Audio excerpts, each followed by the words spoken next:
Hello guys, welcome to my politics series. और हम बात कर रहे हैं कांग्रेस के अच्छे क्रम के बारे में। पिछले पार्ट में हमने एक्सट्रीमिस्ट फेज कवर कर लिया था और आज हम बात करेंगे गांधीयन एरा से। ये गांधीयन एरा 1919 से 1947 तक चलता है, जिसमें कि मास मूवमेंट हो रहे थे।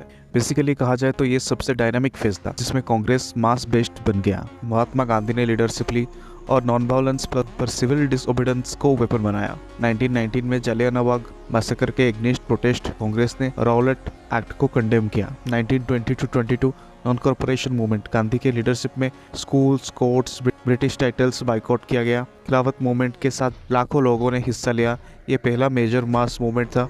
ये चंपारण और खेड़ा सत्याग्रह से पहले ही गांधी ने सक्सेस दिखाया था। 1929 के लाहौर सीजन में जवाहरलाल नेहरू प्रेसिडेंट बने, पुराना स्वराज डिक्लेयर किया।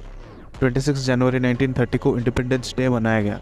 1930 से 34 के सिविल डिसओबीडियंस मूवमेंट को, जो कि सल्ट मार्च से फेमस है, उसमें गांधी जी ने टैक्स सिस्टम को वायोलेट किया। पूरा देश इन्वॉल्व हुआ, वुमेन भी एक्टिवली हिस्से लिए।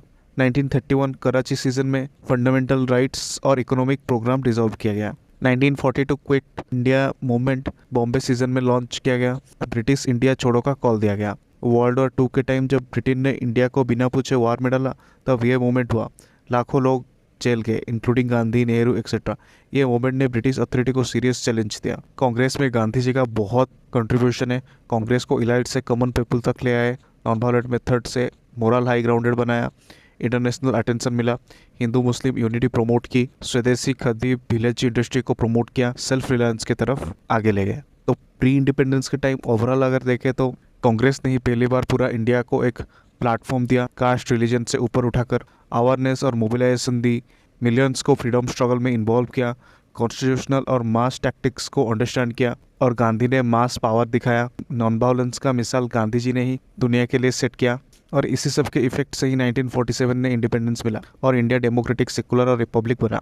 This is the all about pre independence era of Congress. अब नेक्स्ट आर्क में हम बात करेंगे post independence era of Congress. Thank you guys, thank you for watching and show some support.